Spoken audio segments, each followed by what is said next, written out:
Welcome to the big one. Now, let's take you through some of the statistics involving the recent Central Medical Store fire on 13th of January. As you could see, the fire outbreak took place at the medical stores, and government commissioned national security to investigate that. Now, following that investigations, it was established that the fire was deliberately set.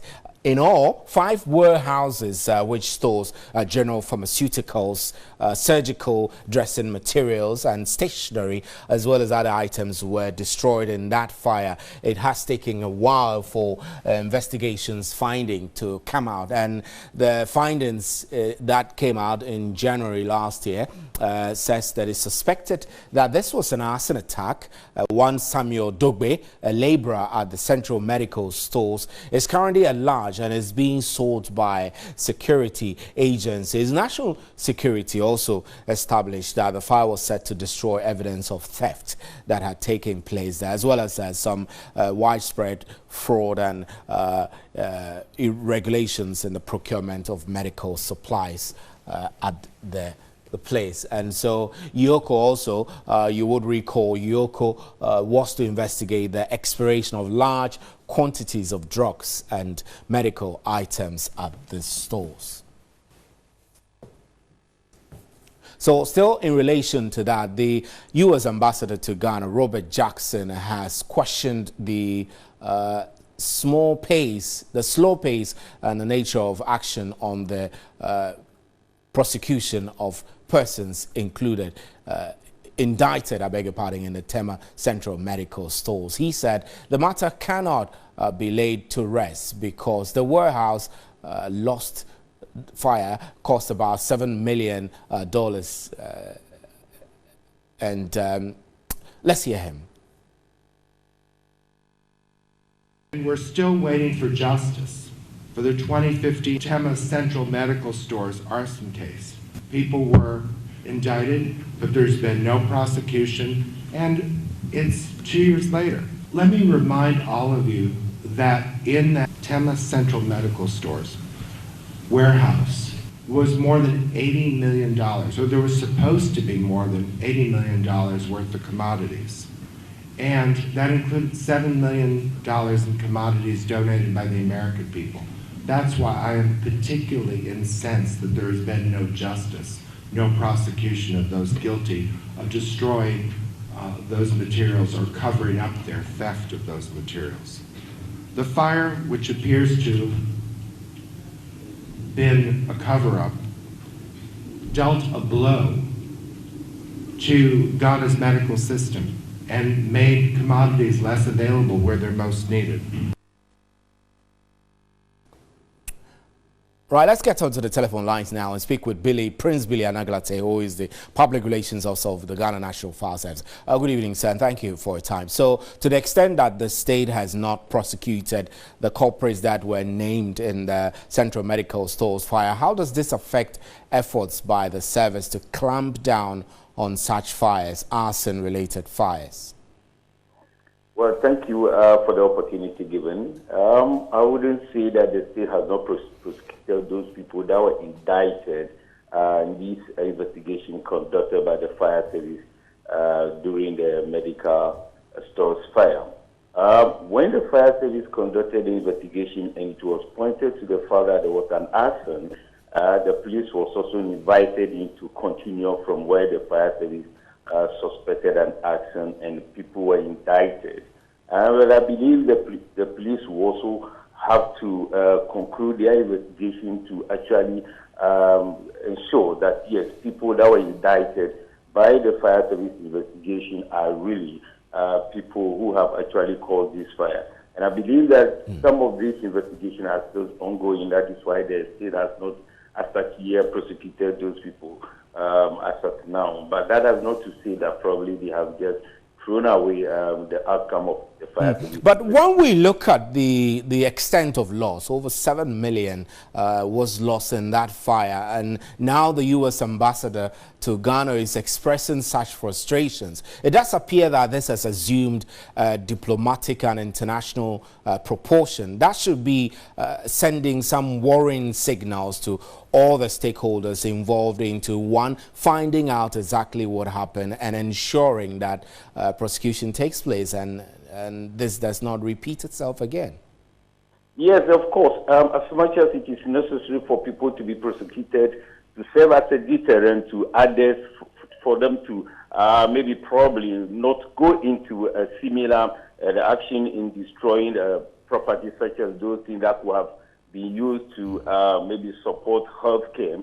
Thereafter the investigation, there were so many facilities and factors put in place to avert that. That was how the fire service thereafter quickly ensured that all government facilities and agencies at the government should be given fire safety audits to ensure that any fire-related issue or safety must actually be maintained in all those government facilities to prevent incidents of this nature. So yes, prosecution is one aspect to serve as a deterrent, but what again can we do to prevent similar fires in government facilities is what the fire service is doing.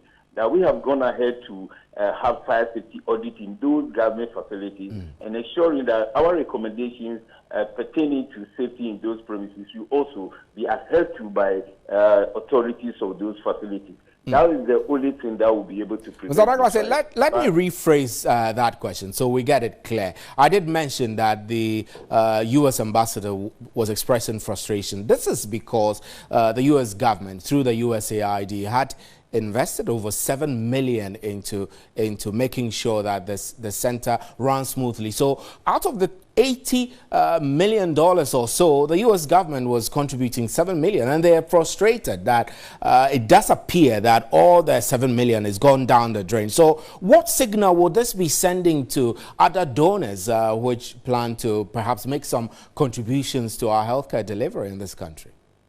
Yes, actually, I wouldn't say that, the U.S., the frustration. I believe every Ghanaian should also be frustrated because the medicine and all that will just go ahead for the healthcare of Ghanaians as well. We should also be concerned, not only the U.S., but what I'm trying to establish here is that as much as the investigation are still ongoing to ensure that people that were indicted were really the people that were behind before they will be prosecuted, we should also look at it from another perspective, that the recommendations that the fire service has also made after the fire in all other government facilities, whether they have also been, really those recommendations will actually be constituted or be made available for people to know that all those investigations, all those safety audits that have been done in those facilities, if those other fires could be prevented by people trying to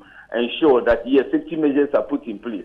With the prosecution of those people that were indicted, yes, they could be prosecuted, but that alone will not prevent fires. But Mr. Naglate, you mentioned that investigations are ongoing, but somebody has been cited, mentioned, a name has been mentioned, and we know that he is at large. What stops the state institutions, security agencies, and the National Fire Service and other stakeholders to get this person to book?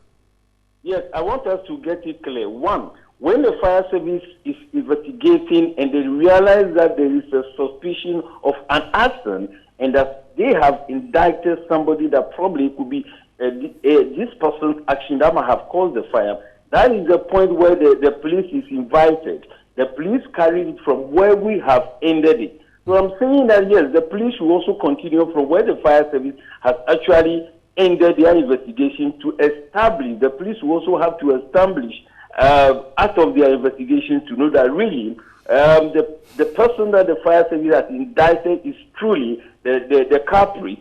or the person who has actually caused the fire. Right. So our investigation, and where we have indicted somebody, where we have pointed to somebody to be responsible to the fire, is not enough for prosecution immediately. The police will also carry it from there. Right. When we are sure, and then it came out to establish that father, yes, really the person is behind.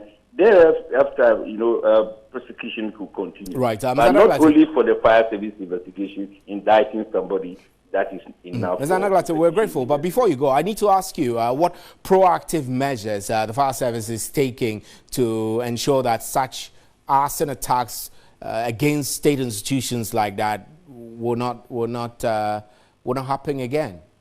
Yeah, that is exactly what I was trying to point out. That thereafter, all government facilities have actually been given fire safety audit. We went ahead to train even the watchmen and the security men within those premises with our recommendation to ensure that every government facility should have warning system, and that you have firefighting facilities, and let everybody working within those areas, especially the security men and the watchmen there that are there 24/7, should be taken through fire training. That was exactly what we did. But we are also asking that it is not all those government facilities that we have given the fire safety audit that have implemented this recommendation. We are hoping that based on this, even with this evening's story, those that have not implemented those recommendations, I'm hoping that if they are listening, it is necessary and important for all these facilities to have the recommendations actually established within them for us to prevent some of these preventable fires in government facilities. Right. Mr. Anaglate, we're grateful. Thank you very much. Prince Billy Anaglate is the Public Relations Officer of the Ghana National Fire Service. And I must say that we have been making attempts to get to the Ministry of Health and Attorney General to respond to this, but we've not been able to hear them. This is News at 10.